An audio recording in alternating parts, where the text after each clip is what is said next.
Hello, everyone. Welcome back to the show. My name is Nick, aka That Music Junkie, and I've got a special guest today. You've heard me talk about him on previous videos. I've talked about him in some of my more recent articles over on thatmusicjunkie.com. It's my brother, Nathan. Yes. Hey, thanks for having me out today. Yeah, I'm glad we can finally get together and talk.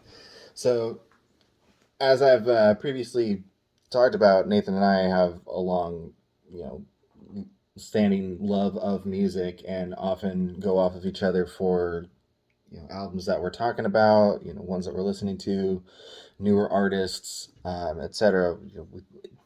Almost on a daily basis at this point. Yeah.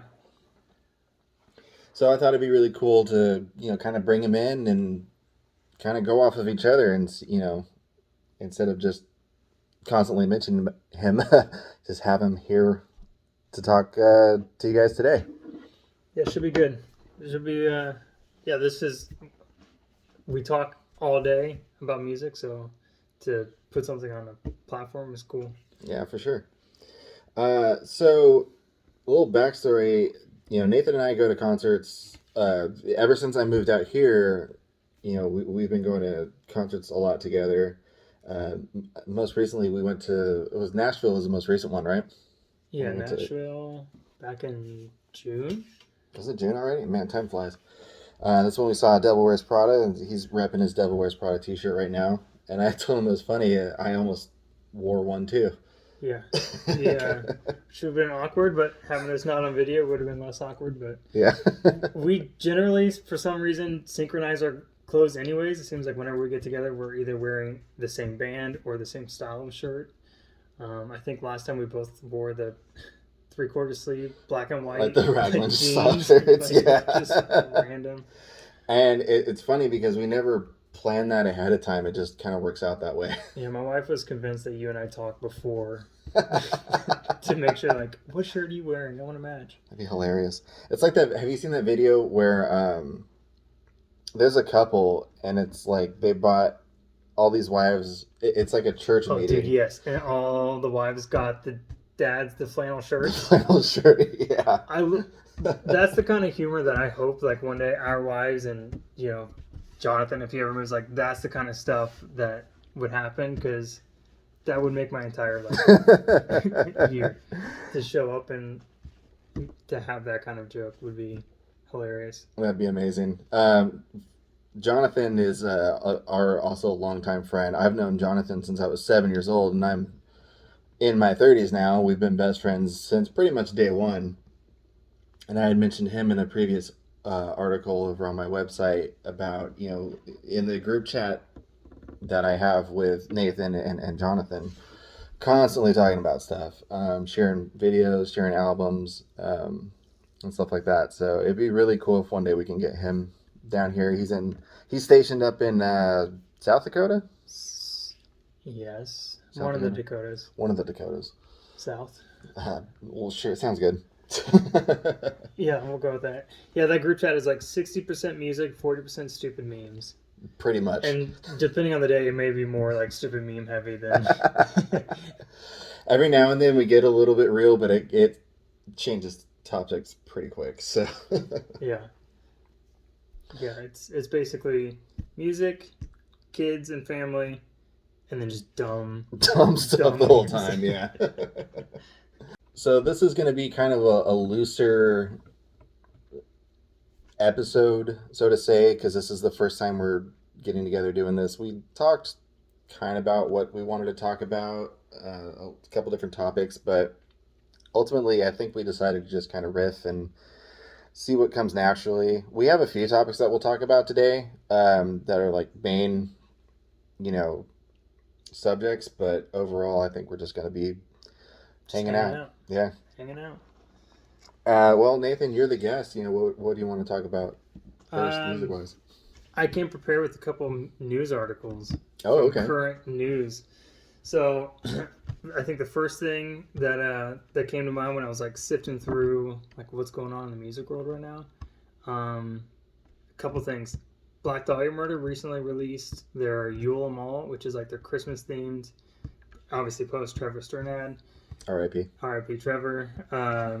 So that was, I don't know if you caught that on YouTube, but in true Black Dahlia Murder fashion, Trevor's in like a pink bunny suit. Like it's the funniest.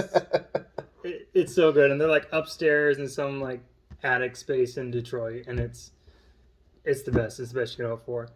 Um, so that's definitely worth. I think it's like an hour and a half of them playing like live music again. So being able to see like Trevor one last time was wild. That's cool. I'll have to check that out. No, I didn't know about that. I think it's funny that a lot of these, you hear a band, like if you don't know what they look like, and you hear a band like Black Dahlia Murder, you'd be like, oh my God, they're so like heavy and intense. And then you see stuff like that, and I know he has had that heartburn tattoo Yeah, the heartburn. across his stomach, and I think one of my favorite music videos of all time is actually "What a Horrible Night for a Curse."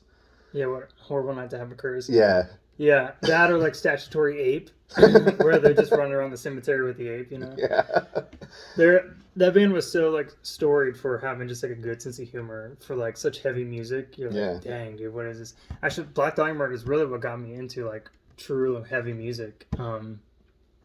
Was it 9th, 10th grade when I moved out to Taft Yeah. with my family? That was worked at that golf course. Had a guy that worked with us. His name was Jesse. Was he the guy with the long hair? Yeah. Yeah.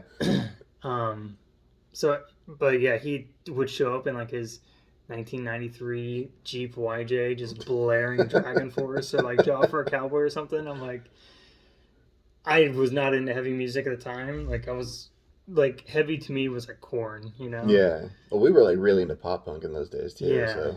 I just wasn't introduced like to that kind of yet. But I also wasn't able to even have music because you and I kind of came from the same, cut from the same cloth as far as like strict parents and the Baptist household. So Yeah. like music to me was like mom and dad are out of the car, like let's go to whatever the radio station was, 103.9 or what that's Kiss FM. Like, Kiss FM. Kiss FM in Southern California. That was the more like pop, whatever is like popular, like top 40. what was the rock station? The rock station that only was played Guns N' Roses. yeah, 100.1. The Edge. The Edge, yeah. Yeah, that was there. So it was like hopping over to there and just hoping not to catch Sweet Child of Mine again, and whatever was on. So I actually catch a lot of flack when I talk to people about classic rock specifically, because I am not, and I'm going to catch flack right now when I say this, I am not a huge Guns N' Roses fan. I can't stand him. I've never liked him. And it's not to take away, like, I love Duff McKagan is a fantastic musician, as is Slash. Slash is a fantastic guitarist, there's no denying that. But growing up, listening to The Edge, they literally only played Sweet Child of Mine, Welcome to the Jungle, and Paradise City multiple times a day, every day. Every hour. Like, pretty much. And it just made me not like Guns N' Roses. No. Even when they would, like, every now and then they'd sprinkle in, I think, Civil War. And I'm like, I don't care. No. It doesn't do anything for me. But it's not even like, for me, it's not even that era of music, because I'm a huge Crew fan. Oh, sure. Love Crew. So that's, and I think of them as like the same vein of like glam rock, Sure. But Axl Rose just kills me. Can't do it. Did you know they released new music earlier this year? No. Yeah. But I don't care. So the single, I admit I have not listened to the album because I listened to the single, which was called Hard School. School spelled with a K. Please tell me. Kewl? No, that would have been too cool. It was hard HARD and then school SKOOL. It's a song. Yeah.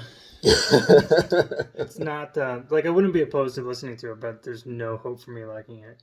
Probably not. It's just a waste of my time. I'll go listen to the new Gojira single again. Oh my God, it's so good. So good. I was so excited, when Nathan had sent me the post on Instagram before they released the single, so it was just that kind of like light. It's like a black background with a lightning bolt, right, or something like that. So I got a little fangirly over it because Nathan and I are both huge Gojira fans, and I got really excited because Fortitude just came out like last year, right? Yeah, last year, Or something like that. Or 2021 or 20. I don't know. It was like it came out. recent is Yeah, basically, yeah.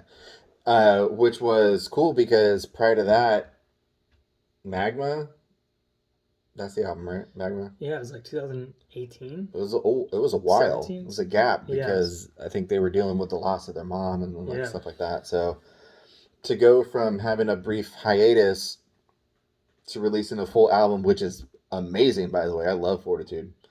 And then immediately afterwards, a new single. I'm in like metal fan girl heaven right yeah. now. And especially like Fortitude, their whole discography is like this, but Fortitude is like a no skip album, For sure. start to finish.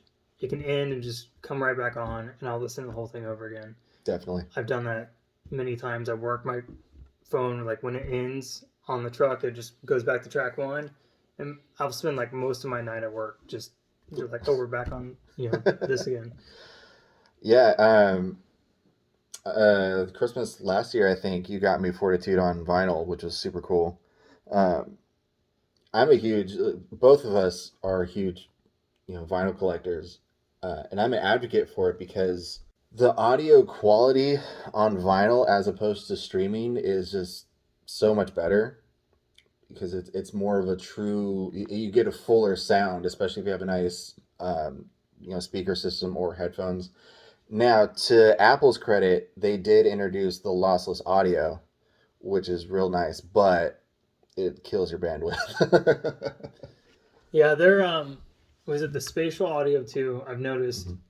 Mm-hmm. I don't know that I'm a fan of the spatial audio. Specifically, it's cool like music or whatever, but if I'm like at the gym, which I rarely listen to podcasts at the gym, but if I am for whatever reason listening to a podcast on headphones, like it tracks where your head turns. So if you turn your head to the left, the audio goes more that way, Mm-hmm.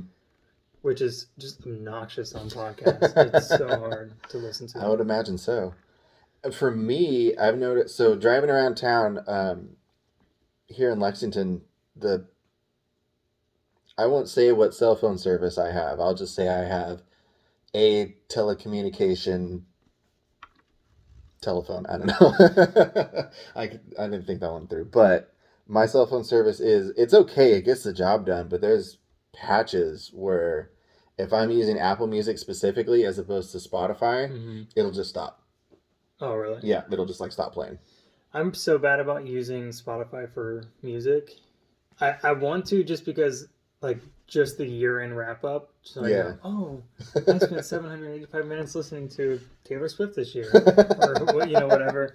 And, like, Apple's is not accurate, dude. No. Like, I looked at my wrap-up from, like, the year, last year's, Mhm. and I swear it was a record I listened to, like, twice. And I'm like, hold on a second. I've noticed that because I noticed a while ago, I think a couple months now, they already have like your 2022, what you've listened to so far, Yeah. which I'm like, we're not even done with the year, but whatever. And my son he listens to his video game music and he likes weird EDM for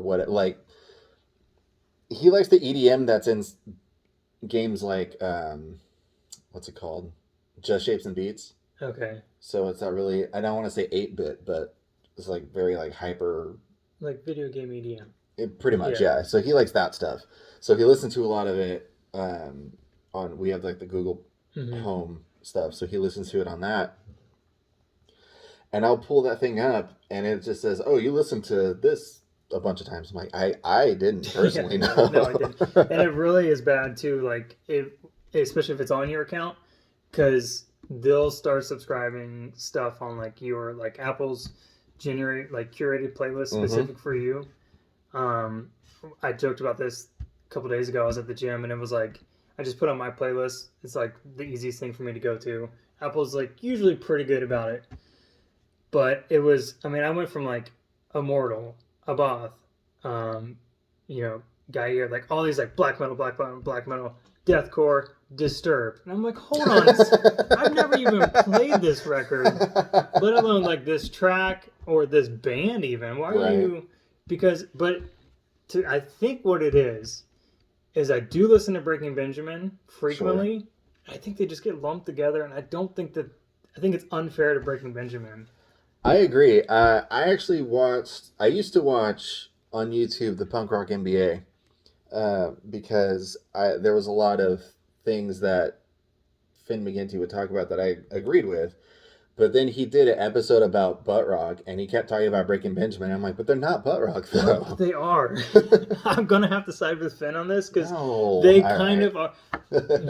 We both love Breaking Benjamin, and I love Creed too. So I'm all in on Finn with this. I watched the butt rock episode. I love watching his content. It's so good, but I mean, for the most part. They kind of are, dude. And you can't, I don't know, like Aurora was... Yeah. So, I don't know. And he did cite lead singer Ben Burnley. Is it Burnley or... Burnley. Burnley, yeah. Did cite that... Benjamin. Cold was a huge influence on him in the earlier days. That's what I'm saying, dude. There's nothing wrong with that. No, I know. It's just... I think I'm a big proponent of listen to what you listen to because you like it. Right. Don't listen to something that makes it oh, I gotta not listen to this because it's, Nickelback can put out bangers. And they, I don't listen to Nickelback really, but they've got some songs that are hits and they're selling out arenas. So it's you can't really. Nickelback is a band that everyone hates just because it's popular to hate them. While I'm not personally a huge fan of them, I do agree. They have some good songs, and clearly they have their fan base on lock because, like you said, they sell out their shows. They've been around since the late '90s now at this point, and they're still chugging out new music. So and their record sales prove it. People are buying it up, but it's one of those. It's when you have your buddy over and they're going through the record collection. You're like, yeah, look at this, dude. I got all these cool records, and then when they leave, you're like, but I want to put on this Nickelback record. Secretly, I want to listen to this. Yeah. I mean, don't get me wrong. If I put my own music on shuffle, not like a curated playlist, but my own music, you can easily go from Black Flag to Slipknot, and then shift gears to the Carpenters because I love the Carpenters, and I will fight anybody who says anything negative about them. But I'm also into ambient electronic stuff, and I showed Nathan earlier this record I pre-ordered and it just came in recently. It's a Japanese city pop album from 1982. It's a repress, obviously, because it's this really hard to find album. Well, let me rephrase that. It's not hard to find. It's just if you want an original pressing, you're going to be dropping a couple $100 for it because for whatever reason, they didn't print a whole lot of it. And I love it. I randomly found it on YouTube and it's just my jam. So I will easily go from the Ghost Inside to it's called Love Trip, and I'll in the same sitting. I don't care.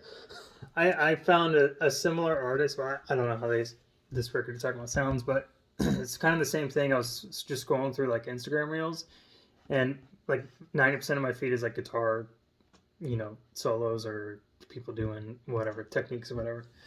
But I came across this one feed of a guy named Ash, ASSH. I've sent a couple of stuff to the group chat, but he's this Japanese guitarist, and I don't know his success level in Japan, but I started following. He posted one video clip of him playing 10 seconds of this solo he came up with, and I was like, that sounds cool, and I hit follow. And now he's one of my favorite follows because he goes live all the time and it gets flooded instantly with people, but it's all in Japanese. I have no idea. I'm the only white guy, the only American there, and I'm just hello, hi from Kentucky. But his stuff is so good, and he put out a single I think last year, and it's called Waves. It's killer. Nice. It's all instrumental stuff. He's been featured a lot on K-pop stuff, so. And just comes in shreds on this, And that's funny because K-pop is just one of those things that don't care for. Like, I can't. I mean, obviously, I'm not. I'm a 33-year-old man, white man. Like, I am not the target demographic No, for dude. And K-pop. I would not look good in a K-pop crowd. like, I No. wouldn't look good in a Cannibal Corpse shirt going to a concert, waiting to see. Baby metal, I could go to. I could fit in there, Sure. and it's Yeah. of the same kind of class. But J-pop, you see. I don't even know that.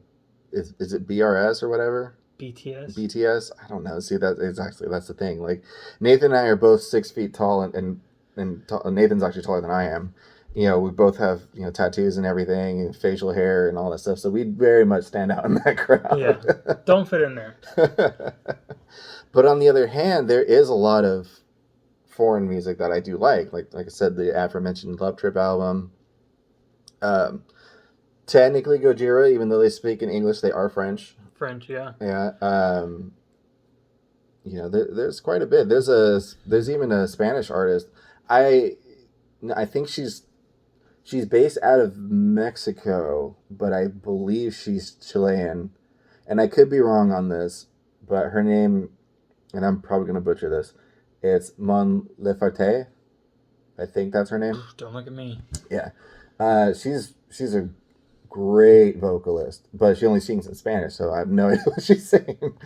I grew up in Southern California. I know a little bit of Spanish, but not enough to have a full conversation or truly appreciate what's being said in recorded format.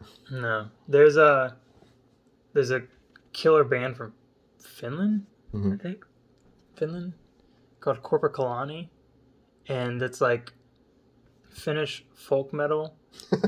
It's all in Finnish. Oh man, dude, it's so good. It could be something like Satan himself. I have no idea. The music is so good and upbeat. They have as far as I know, they have one song that's in English. It's called Happy Little Boozers. It's just about this guy that comes out when he's drinking too much and he thinks he's the life of the party. It's great. But their stuff, they released a new single this year, and a new record last year, which I cannot pronounce because it's JLYHA with an umlaut or whatever the two dots are above that. Yeah, an umlaut, yeah. Again, I have no idea what's being said, but their music is killer. And I was listening to that on the way over here. Well, I think, case in point is Rammstein as well. Yeah. Rammstein, however you want to say it. I think all of their songs are in German, but they're huge here in America. Yeah. Yeah, there's something to... Well, Rammstein's music is just... if you are a fan of music in that genre, that they just connect, I think, with everyone. Sure. We were talking about this earlier. Gojira is also one of those bands that it doesn't matter. If you have bands that you listen to of the metal genre, there's arguably going to be bands that we don't agree on. Right. But any metalhead out there is going to agree Gojira can't miss. For sure. And they haven't. They haven't. They continue to prove that. They're for sure one of those bands that are just so consistent in the best possible way. And I actually spoke on this on one of my most recent articles over on my website. You can... no. I'm sorry, I'm getting my stories mixed up. We talked about this in the group chat about consistency. And I think it was a Gojira? Because we were mentioning consistency in a good way, and then there's consistency in just putting out the same thing over and over again. Yeah. Because, I like Killswitch Engage. I have nothing against Killswitch Engage. I think they're really great. Especially when Howard Jones was with the band. They were fantastic. Nothing against Jesse Leach. It's just, I kind of have my preference. But they found their sound early on with their album, The End of Heartache, and have kind of continuously made that album a lot, and it works for them. And again, I'm not bad mouthing them in any way. I love a lot of their stuff, but that album was so pivotal for them. And in the metalcore scene, I think in those days, a lot of bands were like, oh cool, that works for them, we should make that too. Yeah. Well, I think they're also one of those bands that I think so much of that has to do with Adam. Yeah. Like he's such a driving force of that band. Like musically, like his ability to play guitar, stage antics, his presence, and his producing ability Mm-hmm. is like killer. Yeah. He's been a producer on so many good records, and not just theirs. So that's I think that's one of those bands that just doesn't matter, even if it does sound the same. Not to bring up Breaking Benjamin again, but they've kind of they've kind of done the same thing. With the exception of Aurora. Let's not talk about Aurora. We don't talk that about doesn't Aurora. count. That was a rehash, and then not the best. Here's my problem with Aurora. Let's talk about it. Okay, we are going to talk about Aurora. Let's get in on this. Aurora was a rehash of all basically their singles, right? Mm-hmm. They was so, like, the acoustic guitar was so forward. I love acoustic anything. Sure. Like, the MTV Unplugged stuff was... Oh, yeah, you can't, all like, of them are Alice good. in Chains, Nirvana, Pearl Jam, like, you can't touch those. They're so good. So good. Unless you make the acoustic sound so forward and just, like, almost tinny. Yeah. And it was like, oh, what is this? And then you have, like, Lacey Sturm on... What's that track? Dear Agony. Yeah. She has... Dude, let her just, like, take a verse, you know? Yeah. But they didn't. Like, they let her have, like, 6 words. I noticed that, Again. yeah. Like, Lacey Sturm's a fantastic front woman. She's a fantastic singer. And yeah, I agree. She had not a lot of lines in that song. No, she had the same line. She had the same repeated, you know? And it was suddenly the lights go out and then it's Ben again. And then it's Ben again. And I love Ben's voice. Oh, but, yeah. Dude, Lacey's a powerhouse. Oh, yeah, vocalist, for sure. So. And then, but it's funny because fairly recently, this is within the last couple years, he did a cover of a Goo Goo Dolls song with Diamante. Is that how you say it? I don't know. And that one is a little bit more balanced out between the two vocals, but I think that's because it's not a Breaking Benjamin album. Was it Iris? It is Iris, yeah. I don't know. I just guessed. You know, you had a 50-50 shot at what Goo Goo Dolls song is going to be covered. But, you know, to your point on Aurora, I don't even think it's ticketed as an acoustic album. No, it was like an unwanted surprise. It was, yeah, it's an interesting take on a lot of their songs, but like you said, that guitar is acoustic guitar is super forward, and I feel that it kind of detracts from a lot of it. I was surprised to see that Spencer Chamberlain from Under Oath was on the album too. Again, another dude, you could have let him go off on that song and they held him back. Yeah. It was such a bummer. No. Because Spencer, again, is like a phenomenal vocalist. He's really coming to his own over the years, for sure. Yeah. You know what it was? He bleached his hair. This new haircut he's got, he's like figured himself out.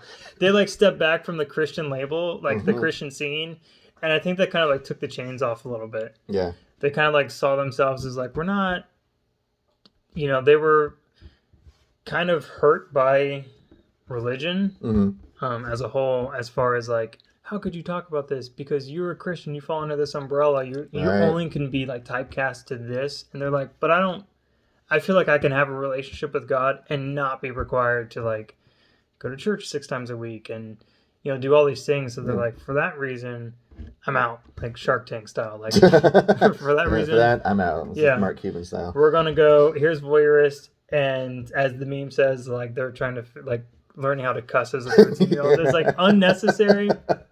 We get it, you guys. Not knocking that record because it's a phenomenal record. It is a good record. That the random F-bombs in there was jarring for me upon my first listening. Yeah, and it's like unneeded. Yeah.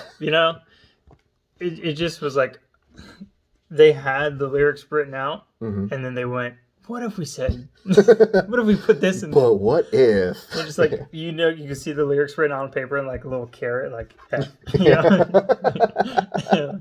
I don't think we need it. And Aaron's like, shut up, we need it. It's got to go in there. I think that was the biggest surprise because Aaron has his side project. I don't think they're still around anymore, the Almost. Mm-hmm. But he also released like a worship album Yeah, a few like in years ago. between that time, I still think Aaron. I think they're both. I don't know about Spencer, but I think Aaron still classifies himself as a Christian, religious. But I think that they just kind of fallen out of like that umbrella Sure. of like needing to, like the band For Today was huge in that same umbrella. Oh yeah, for sure. Dude, their first record, Portraits, was banger after banger.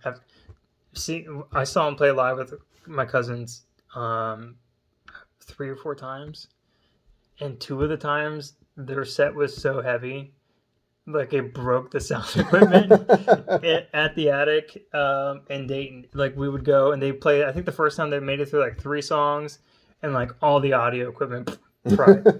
Well, they have that like bass effect that you feel in your chest. I saw them in. You felt it the next county over. I saw them at Warp Tour in 2014, I think. That sounds about right. And if you're not familiar with Warp Tour, it's outdoors. Like everything's outdoors. Yeah. And I sat in on their set, and I was like in the back of the crowd, and I was outdoors, and I still felt that bass in my chest. This was like a small venue. Probably, have you been to Bogarts out here? Yeah, I saw. You went with my wife. Yeah, we saw. You took my wife on a date to go see August Burns Red. That's right. Well, when you phrase it like that. I think I did phrase it like that in the group chat. I was like, I can't go to this because we need childcare, but would you be willing to take my wife on a date to go see August Burns Red? Yeah, you said something like show her a good time or something like that. But it's like the attic was roughly that size. Okay. And I remember the first time seeing For Today was when they were touring Portraits. And they were coming up, like the drum tech came up and was setting everything up, and they hit that bass pad or whatever it is. And it was like, oh, we're about to get wrecked. I'm not ready. Oh, no. And this was like young me, so I'm like in the pit. Yeah. Like, even then I was like, I don't think I'm ready. I don't remember if it was that show. Maybe the next show we went to was a New Year's Eve. And it was, January 1, right? Yeah. I walked out with like a ripped shirt, sweating, and like in the snow-covered like Dayton area, just freezing cold.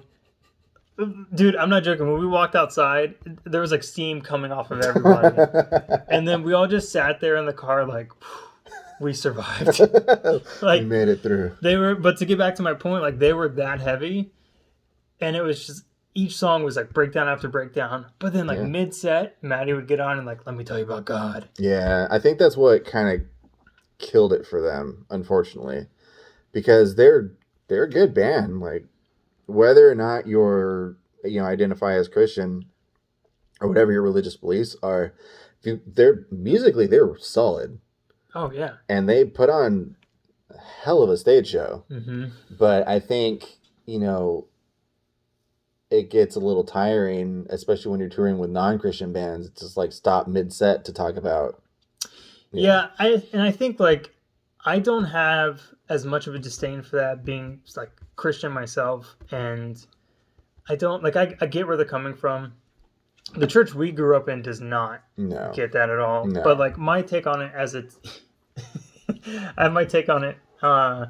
was always like we were taught in junior high and high school, you can't be of the world, right? Because then people will think of you of the world or whatever. But it was all in like, oh, you give like the appearance of evil or whatever. I'm like, okay. Like don't wear a studded belt because then people will think you worship. They didn't want us to go to movies. They didn't want us to go to the movie theater. Dude, not only that, but they had like rats built in. Oh, I don't remember who it was, but like one of our friends, maybe even Kayla, one of our friends went to go to the movie theater. Mm-hmm. And then they had like someone call, but I think before the movie ended, it's like, guess who I saw at the movie theater? And it's like, well, what were you doing at the movie theater? Right? You're freaking so dumb. But anyways, they I think my stance on it then was always like, well, why can't I also be friends with those people and then like have that in common with them, and then be like, by the way, here, listen to this band for today. They have Christian themed elements, and it might just be that step to like get them into church or into whatever. So that's, but I think part of that, again, to go back to Undergrowth, is that's part of kind of like the church folk don't see it that way. Yeah. And so they were just like super hard on so they were just like, forget it, we're just not even going to be classified. Yeah. We're stepping out from under the umbrella. Especially in those early days of metalcore, I think a lot of bands in that genre and that scene went as Christian. And I think it was, I want to say it was Jordan over at 2 Minutes to Late Night, Gorsennial Hall is his stage name. He made a point of, and I'm paraphrasing because I don't remember exactly what he said, but he made a point of a lot of those bands went as Christian just so their parents would let them be bands and stuff like that. So, because you have Under Oath, you have As I Lay Dying, you have Norma Jean, you have The Devil Wears Prada. Devil Wears Prada rocked churches in their earlier days too. Yeah. So, the Devil Wears Prada, I think I saw in 2005, like when they just, these high school kids, and we're roughly the same age. I think they're like a year older than us. Came back to like visit family, and sorry, mom and dad, but like snuck out to go see The Devil Wears Prada, and with some cousins of mine, and they were playing Dear Love had just come out. Yeah, that's the first album too, right? Yeah. Dear Love was out, and I was just like, and they're like local guys, right? So like they grew up in the same area that I did in Ohio. So like having that, was like, this was like a local band, and it was killer. Like the music was so good, and it's really like I like signed on with them and like lifer. Like I swear, like I signed a card like, you have a forever fan in me. Wearing Prada today, like you are, yep. It's Devil Wears Prada, not the designer Prada. Yeah, the Devil Wears Prada. It's always funny, like when I recently posted my review of Color Decay, which is their most recent album, over on thatmusicjunkie.com. And it's always hilarious. Anytime I have to write or talk about The Devil Wears Prada for my website and I Google search The Devil Wears Prada, first thing that pops up every time is the movie. Yeah, it's never... Every time. It's never the top. You always get Meryl Streep or... What's her name? Anne Hathaway? No, the old lady. Meryl Streep, yeah. Glenn Close. Oh, Glenn Close? Was she in that movie? I don't know. I've not seen it. My wife has watched it. I caught some of it with her recently. She had it on. I think it was Glenn Close. Isn't it the 101 Dalmatians girl? Yeah, Glenn Close was in 101 Dalmatians. I think it's her. I thought it was Meryl Streep. I don't know. I could be wrong. We'll get back to you. We'll get back to you. If anybody's going to comment on this, like, watch, that's going to be the one thing to comment on. Was like, actually. It'll be John. You brought up Tim Lambesis, which is funny because I brought news when I was, again, going through this. Let me read you this article. Or just this headline, because I thought it was great. Tim Lambesis, this is from Metal Injection. Tim Lambesis reflects on trying to have his wife killed in 2013. Quote, I could have gone through a divorce there 1,000 better ways. End quote. Yeah, dude. You think, Bob? Like, there's so many other steps that you could have taken. Just like take a time out.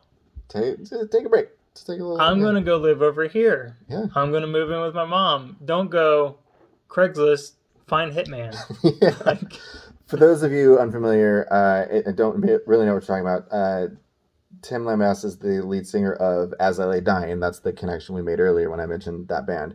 And I don't know how long it was ago, but he got in trouble because he tried to hire a hitman to have his wife killed. They were having marital problems. I mean, that's big ones, pretty extreme, apparently. But I think this doesn't excuse this, but I think one of the contributing factors was he was on like pain medication, right, or something like that. Yeah, I think it's we don't have to go down this rabbit hole, but like opiates in this country are wild. I think that's what he was struggling with. Probably back issues. I may be projecting wouldn't surprise that. Me, yeah. Even though I will just say, like, even though they went through this period of like, ooh, never stop being a fan of their music. They're so good. Like, I'm not gonna not listen to them. It's like That might be the most metal thing he could have done. I know, Like, I'm right? still going to listen to it. I would never personally try and hire someone to kill my wife. No. But it's just But like, your music still slaps, dude. oh, yeah, I remember reading the headline. I was like, oh, that's horrible. But 94 hours, But though. I'm going to play Confined again. Like, And Ocean Between Us is so Yeah. good. yeah. Another thing I read on Metal Injection when I was scrolling through there, Mm-hmm. Drunk Driver, I think 6 songs into a Five Finger Death Punch show, hit a pole, knocked out the whole power to the arena. So I think you can nominate him for like Hero of the Week. As far as, like, It's a rough it's been a rough week for Five Finger Death Punch fans, because they had that happen, and then earlier Ivan Moody, the frontman, announced he was retiring from metal. And if you're a fan, I mean, kudos to you, more power to you. You're probably upset about that. The rest of us don't care. I think That was mean, but Five Finger Death Punch also falls under that umbrella. Dude, they put out their guitarist. Their guitarist is great. Phenomenal. He so came good. on as like a hired gun. Yeah. Ivan Moody's voice is so he's one of those voices that are so like specific Mm-hmm. to it'll be interesting to see what happens. I think he said he's got one more metal album left. Yeah, they're doing. He said he's going to do one more album, then he's retiring. Yeah. I went to go see him. My wife and I went in 2019 or 2018. We went to Riverbend and watched Breaking Benjamin, Bad Wolves, Breaking Benjamin, some other band from Texas that I can never remember the name, but they were. Did you ever been to a show that was the stage, like their show live was so good that you're like, I gotta listen to these guys, and then you do, and you're like, oh, never mind. Never mind. They, I think it was Nothing More is who it was. I'm unfamiliar with them. Right, go see them live, you'll love them. Their stage presence was insane. First off, the dude's shredded, like 18 pack, like shredded. Oh my god. He's got abs that go all the way up to his neck. Like abs that have abs. And he's like shirtless, jeans, barefoot. I'm like, I can relate to this guy. And not shredded, but I can relate to this outfit he's chosen to wear. But it's like, dude, they're so good. Anyways, to go back to that show. So Five Finger Death Punch headlined that show. Ivan Moody came out dressed as Wilson from the Tom Hanks movie Castaway. With dressed like a volleyball? No, dude, I swear, you could still, like, he had like he just like rolled red paint on his hand and like smashed it on his face, so he had like a red handprint on his face. Bold move to go dress as Wilson. They put on a great show for what it is. Their music doesn't like resonate with me a whole lot. When I was in the military, it did a little more, because it's like they found their niche. That's like their target audience right there, yeah. So I was like, I'm that guy. Like, I can be your fan base. Not so much anymore. But what was it? Their first record, was it The Cleansing? That record slaps. Like, it's good. Is that the one that has the bleeding on it? Like the one break. It might even be called The Bleeding. That maybe. record. It's like the one Five Finger Death Punch song I like. That record's good. And again, I'm not, dunking on any Five Finger Death Punch fans that might be listening. It's just, it's not my forte personally.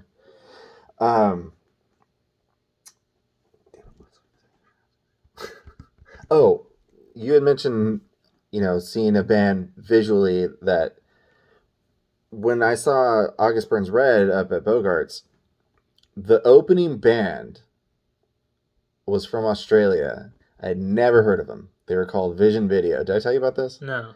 So the band members themselves, they're a 4-piece band, if I'm remembering correctly, and they just look like regular, all black or adjacent type attire, nothing too crazy.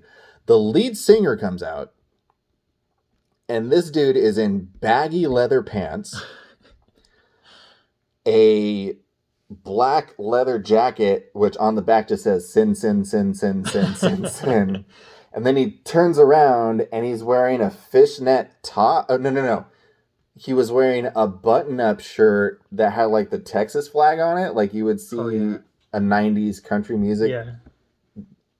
performer wearing, and underneath it was like a white fishnet shirt. He had a spiked collar on, bald and no eyebrows, and goggles, and I'm like, what am I looking at right happened? now? It was like it was hard to process, and I don't, dress how you're gonna want to dress, especially if you're, in a band. You always kind of want to grab attention, but that was just hard to look at. And then come to find out, that dude is like an excellent hype man. Oh, really? He got that crowd going. I can tell you any of their songs. None of them were particularly memorable to me. Nothing against the band. It's just I was there to see We Came as Ruins and August Burns Red personally. But he did an excellent, excellent job of getting that crowd hyped. Yeah. For the show. Like, we all were like, okay, kind of confused by what we were seeing when he came out, but then he had us going the whole time. So shout out to Vision Video. Those guys, they can hype up a crowd. And Jake Lors is also that man. Oh, for sure. Dude, he's a phenomenal frontman. Jake Lurs, the lead singer of August Burns Red. Yeah, I think I was telling you this after the show. He has total control over that stage. Yeah. He knows what's going on at all times. Mm-hmm. Like, he would point to his bass player, or maybe it was the guitarist, the guy who does backup vocals. Mm-hmm. Like, he'd be looking stage left and point stage right, and exactly where that guy is right when his part comes up to sing or do a solo or whatever. Yeah. It was insane. And it just speaks to like how much those guys practice. Mm-hmm. I think a lot of times, like that their passion to play live music and to track records, they've got a pretty storied discography. Mm-hmm. To include the best Christmas album. Like, I'm going to debate what you said in your prior video. Like, Let It Snow Baby, Let It Reindeer is phenomenal from Relient K. Yeah. But August Burns Red has the best Christmas record ever. But those guys... That's fair. That's a valid point. I will take that, yeah. It's another one of those bands that they just haven't missed. Like, they found their calling, like their sound in the beginning, and they keep progressing as musicians with the same, just like, they're so thrash heavy. And for a metalcore band, yeah, for sure, they're just so good, and that really shines through. And like, I think another one of those bands that's like that for me is Era. We went and saw Era, yeah, so good. They were opening for the Devil Wears Prada in Nashville. I discovered them like 2 years ago, I think, when was the record Drift came out, or not came out, but I saw the album cover, and it caught my eye. It's like a jellyfish looking thing, and it kind of caught my eye, and I was like, well, I gotta give this a listen to. I was like blown away by Jesse Cash, their backup vocalist, guitar player. His vocals were so good, and so that caught me into it, and I was like, okay, well, now I gotta go back and listen to, just give me all of it. And then this latest record that's come out was phenomenal. Oh, Snowblood is a banger, for sure. Gungrave, yeah, like that album doesn't miss either. And now it's cool to see those guys now like headlining shows, whereas just last year they were opening up a supporting act, for Prada, and they're going on a tour now. I think they're going on tour right now with or coming up with We Came as Romans, I think I saw. They're also doing a Christmas show with August Burns Red. Nice. And Christmas Burns Red, love it. Yeah. Are they playing the what's Jake's thing that he does? Heart Support? Is that what it's called? Yeah, I think that's what it's for. It's in Pennsylvania. So I think that's going to be in support of that. If I could take a second to talk about that Prada show in Nashville that we saw, specifically Era. It's funny you mentioned Johnny Cash. Ooh, Jesse Cash. That dude. So first and foremost, I want to preface what I'm going to say is Era put on a fantastic show. They were great. Jesse's, like, to Nathan's point, Jesse's a fantastic vocalist, fantastic guitarist. They're so good to watch. Jesse came out looking like everybody's aunt. He has curly hair, and it's long, like almost like Weird Al looks now. Yeah. Like that. Yeah. And Homeboy's in like a black turtleneck. Gold chain. Gold chain. And I'm just like... Combat boots. Like, I have an aunt who has his exact haircut. Dude, he looks like so unsuspecting. Also, if you don't follow his Instagram, it's the best Instagram follow. Oh, it's hilarious. It's always funny. He's posted one, he's like, decided to live, what was it? Like, live my best Taco Bell life or something like that. He's like, decided to live Moz. Yeah. My best Taco Bell. But it's just like a picture of him playing guitar on stage. Yeah. Like, it's completely unrelated. And that guy's hilarious. Yeah, and then to follow that up, you get Jonathan Gehring of The Devil Wears Prada comes out in a Garth Brooks shirt. Like, oh, Jonathan Gehring is a very talented producer. He's a very talented keyboardist. He adds so much to The Devil Wears Prada. But if you look at a picture of him, you would not think that guy's in a metalcore band. You would think that guy is a F-boy. We don't swear on this show, but, you know, an F-boy, if you know what I'm talking about. Because he's got, like, the curly kind of hair going on. He's got, like, the pierced ear, and he just has that. But then he wears the Garth Brooks t-shirts. Yeah. And they kill it on stage, too. Like, he's jumping around, and he's totally into it. So Mike Karonica has been a dominating force on stage since when I saw them in 2005. Like, his presence has not changed, but his age drastically has. So I don't know how he still has, because like I'm 33 and I think he's 34, 35 maybe. Like, I get tired of watching him. You know what I mean? Like, my cardio does not match up to his. Not match to him. And he's like singing on top of it. Yeah. So I don't know how he does it, man. Well, it was that way. So we've seen them twice and I wrote about this on my review for Color Decay. We saw them twice in less than a year. September of last year, we saw them up at Newport, and then this last summer, we saw them in Nashville.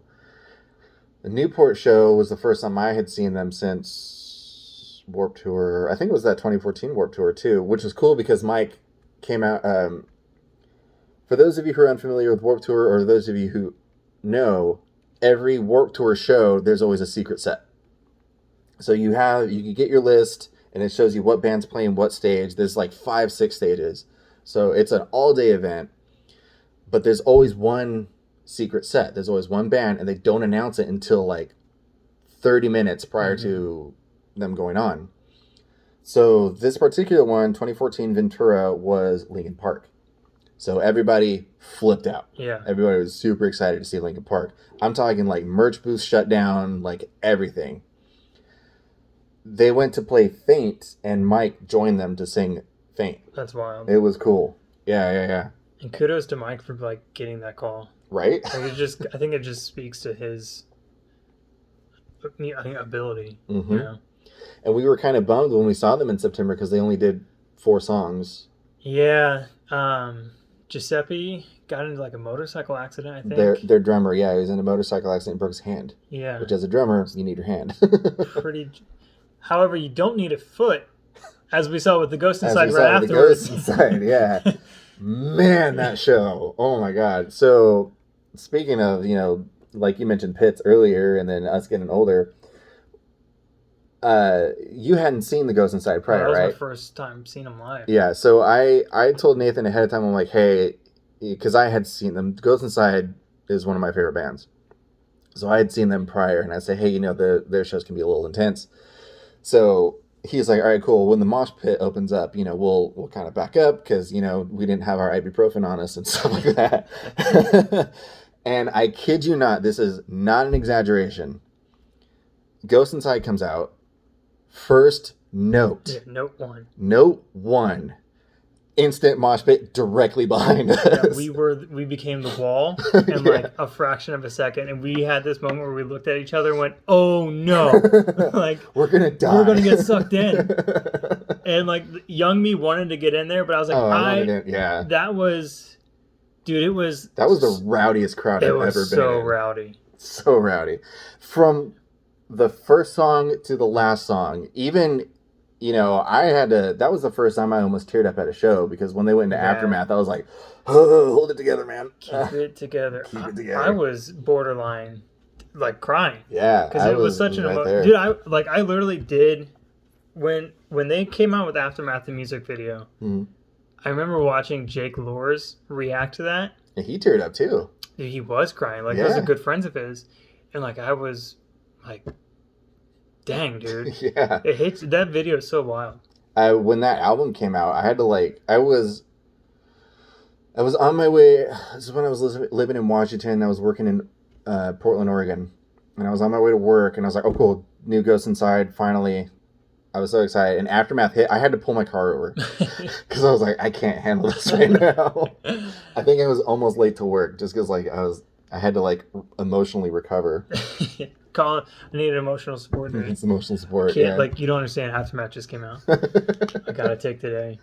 But yeah, so instant mosh pit, rowdiest crowd I've ever been in. And so what I was getting at is it was rowdy from the first song to the last one, all the way through mosh pits the entire time. Nathan's friend Kyle crowd killed a girl next to us. She had it coming. I don't support crowd killing. I'm the guy that I'll openly say like, hey man, you could probably solve your way. Like just move or whatever. This one kind of had it coming. I'm not saying she deserved it, but it happened, But I understand. and I was there for it. Yeah. And I was like, so for context, this lady was not nice. she wasn't very nice. She was very rude. And just as I'm using this purely as a descriptor, this has nothing against her personally. She might be a very nice person. I don't know. She had vibrant green hair, armpit hair that was longer than mine, and she was smoking right next to us. And this is an outdoor event, mind you, but like, yeah, it's outdoor event, but we're all packed in on each other, and it wasn't just her; it was like her whole crew was crowd, smoking, like the yeah. 4 or 5 of them. And they were like the only ones smoking too. And we it were, was like right next chain to them. smoking. Yeah. It was like one after the other, and it's like do your thing, but like step out. Yeah, like don't be right, because we were like stage front, like Also, front and center. Yeah, we're like 3 people from the gate. Yeah. And this whole thing started because she got like upset that we got bumped into her, and she's like, "Don't touch me." It's like, where do you think you are? Like you're in a mosh pit, you're gonna be bumped into each other, Yeah. like unintentionally. Like it happens. She got bumped into again, and not to like hijack your story, but No, go ahead. she got bumped into again after she like made her point, like, "Don't touch me." Mm-hmm. And then she got knocked back onto my friend Kyle, who was like, Kyle's a big military guy. He's a big guy. "Don't touch me," basically what he said in like a kind of a forceful like shove back kind of way. Mm-hmm. And it wasn't like the most brutal thing you've seen, but he definitely shoved her and she wasn't prepared for it and went to the ground, and her friends then escorted her out of the crowd. She when she hit the ground, like to me she disappeared. Like I didn't see her anymore. Bye-bye. She was gone. Again, not condoning crowd killing, keep an eye, everybody's there at a metal show to have fun. It's not, you keep an eye out for each other, but like also be respectful, please. Yeah, Please be respectful. that's one thing you get at like a metal show versus everyone seems to. There's like way less fights at a metal show than you'll find. Oh, you're fine. I've been to hardcore shows. I've been to so many hardcore shows. I've seen Terror live, and I was like, I'm staying as far away from that mosh pit as possible. Well, people show up to hardcore shows to get into fights. Yeah, 100%. And that's nothing against Terror. I love Terror. Obviously, I have Terror t-shirts. I went to see him, but I'm like, I know what I'm getting into, so like, I need to stay by a fire exit or something. I don't want to go home with a black eye tonight. If that would be the least of my concerns, is the black eye. But what have been trying to get at was so hardcore first to begin, instant mosh pits from first song to last song. What cracked me up is that the second their set was done, mind you, this whole crowd, and it's a big crowd. This is, Devil Wears Prada goes on, Goes Inside, A Day to Remember was a headliner, which we didn't really stick around for, but, it's a hard, a heavy show. The second they end their set, and the PA comes back on, and they're just playing music in between sets. It's "I Want It That Way" by Backstreet Boys, Yeah. and everybody is singing along to it. Yeah, I still have that video on my phone. It's so funny because these people are like shoving and getting rough and rowdy with each other, and then I want yeah, kudos to whoever's running the PA that night. Oh, he knows what Then the when white. you think Yeah. Aftermath was good, I'll get the whole crowd singing. Oh my god. It's funny. I was doing it, breaking down stuff after a DJ set, and I got requested to play that song. So I was like, all right, whatever. It's towards the end of the night, whatever. I'll play it. And of course, everybody's singing along drunkenly. And the floor man is this guy named Ryan. And Ryan's funny because, like, he's like, man, why are you playing that song? And he's like, look, I said, look, there's two songs. If you want to get white people, like, if you want to get millennial white people turnt, there's two songs.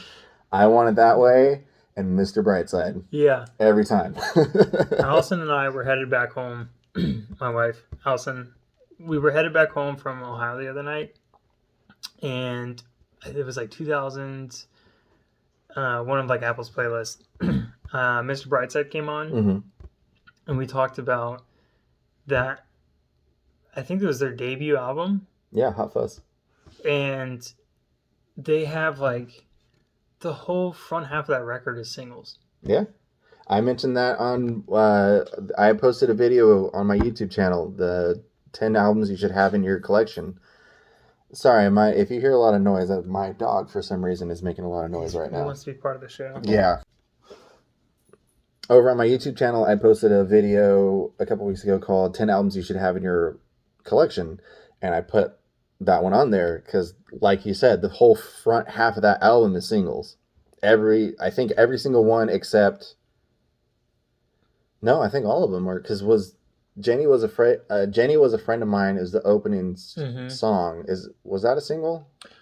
I don't know if it was a single or if it was just a banger. I don't It know is a that banger, for sure. I don't know that it hit the radio. I don't remember hearing it on the radio, but somebody told me, Smile Like You Mean It, Mr. Brightside, there's another one I'm missing right now. All these things that I've done. Yeah. All radio time. All radio time. A ton of radio time. To this day. Yeah. And that album came out, well over a decade ago. Yeah, exactly. So I know this was kind of all over the place. And if you stuck around for the whole episode, thank you so much for listening in. You basically got a peek behind the curtains of just my everyday conversation with Nathan and our friend Jonathan. This is kind of just what we do. We just kind of go on about music because we have such a love and a passion for it. Yeah. And I think that's what makes it so enjoyable. And that's why I wanted to bring Nathan in, because I just wanted to share that with you guys. Because it's just fun. Music is great. So many stories. Yeah, and I got I got a friend of mine at work that is into the same music, and it's like the community, like finding like a metalhead friend when you're in your 30s is harder to do, Yeah. So like him and we had this like awkward conversation where he's like, what kind of music are you into? I was like, I listen to like heavy stuff. And typically the response is like, oh, like, not knocking, it's like Five Finger Death Punch. It's like, no, like heavy Job stuff. for a Cowboy. Yeah. Like heavy stuff. But so I kind of listed off some bands, and he listed off some bands. I was like, one of us. One of us. Yeah. I have this friend in the town I grew up in, Lancaster, California. I had this friend. He's still around, and I still consider him a friend. His name's Niall. And I swear, one of these days, I'm going to do a video or a podcast episode where I just talk about music stories, and 90% of it's going to be Niall. Yeah. Because he's a character, and I love that guy to death. I need to check in on him and see how he's doing. But, so Niall and I used to work at GameStop in Palmdale, California.